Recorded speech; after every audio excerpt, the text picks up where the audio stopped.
Hi, and welcome to Enchantment of Eternity's review of the Game of Thrones Season 4 Blu Ray / DVD collection. Now, this will be a really quick review focused on the bonus features in the Game of Thrones Season 4 collection, as I already have several videos out on my review of Season 4 overall, which I'll link to in the description below. So just a spoiler warning for everything up to the end of Season 4.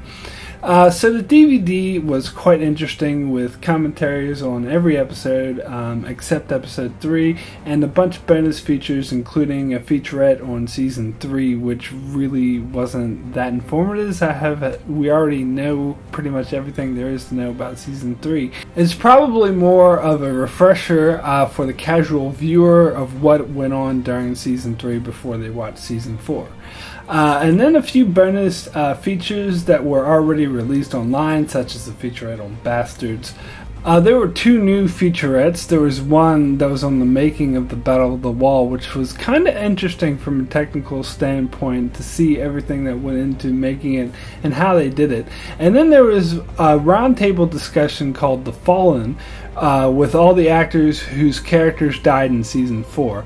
And to me, the most interesting thing about this discussion is who was notably absent from this discussion, and that was Rory McCann, who played the Hound.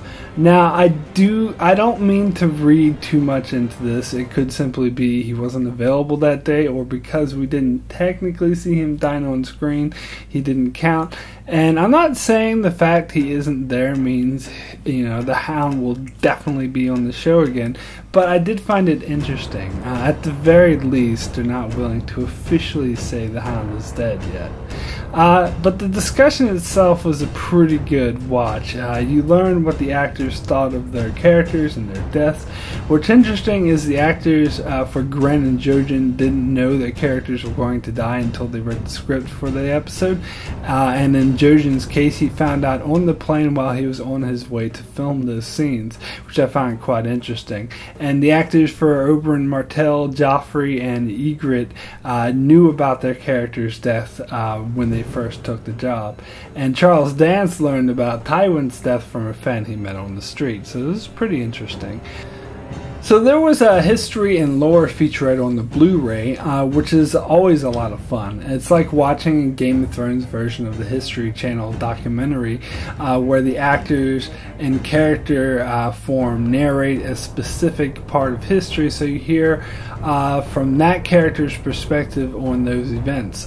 For example, we got Robert's Rebellion so many times on these history and lore things throughout the first 3 seasons, but it was interesting to get it from Oberyn Martell's perspective this time, whose house was allied with the Targaryens, so he was firmly against the rebellion, but his hatred was aimed not at Robert but at the Lannisters. It was cool to see Bronn do a couple about sellswords and the stuff like that. I didn't really gain any new information from any of these, but they were all really cool to see, if for no other reason but to get these characters' perspectives on these histories. So the commentaries were interesting as well. Some were good, some not so good. The one with George R.R. Martin those ones are always my favorite. This time they put him with the director Alex Graves, Jack Gleason, and Natalie Dormer doing the commentary for The Lion and the Rose.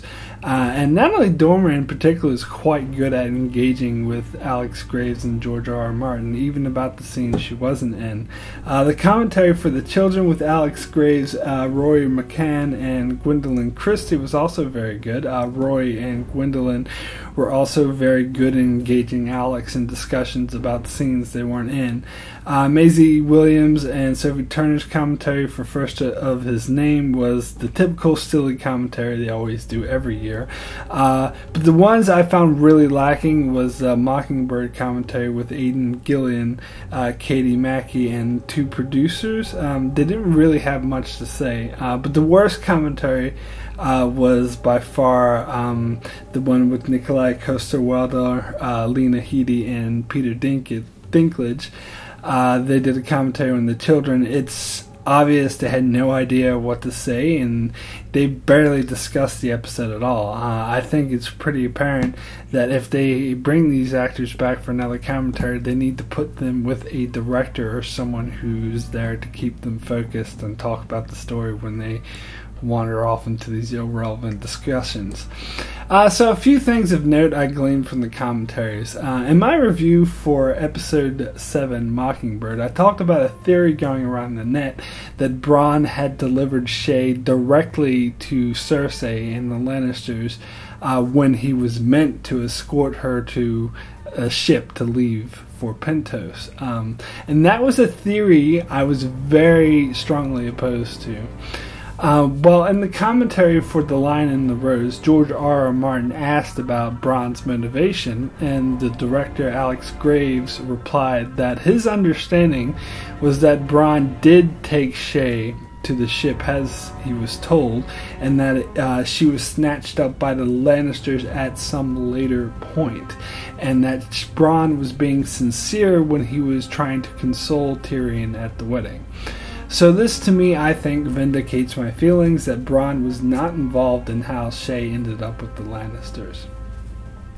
Also, in my review for The Mountain and the Viper, in the scene where the wildlings storm Mole's town, I speculated about why it was Ygritte left Gilly alive, and I thought it was because Ygritte somehow recognized that Gilly was a wildling. But in the commentary for that episode, the director of photography of that episode, when asked directly about it, said that Ygritte left her alive because Gilly had a baby, not necessarily because she recognized her as a wildling.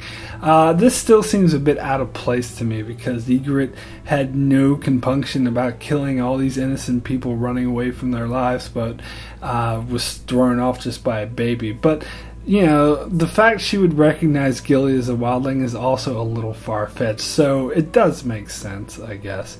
In my 10 least favorite moments of season 4 video, my number 1 least favorite moment was the scene in which Yara Greyjoy went to rescue Theon and then ran away simply because Ramsay released some dogs.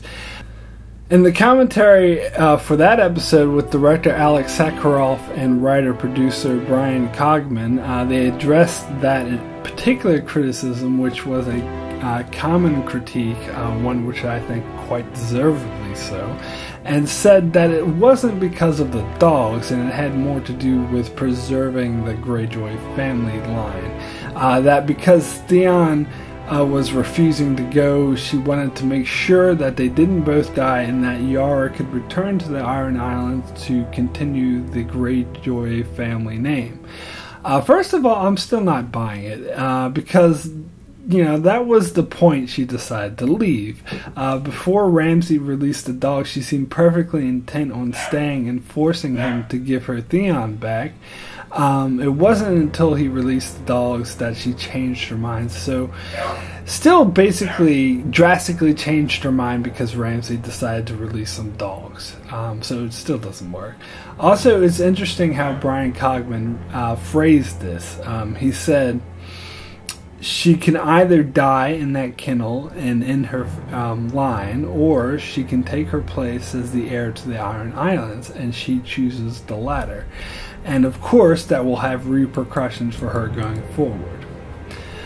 Which is interesting, because we know the Ironborn storyline is being cut from Season 5, but here he indicates her being the heir to the Iron Islands may come into play, perhaps in Season 5 somewhere where they ditch the whole Theon's uncle's thing and the whole Kingsmoot thing, and have a shortened version of where she is simply the heir to the Iron Islands. Or perhaps they get into the Kingsmoot business later on in Season 6.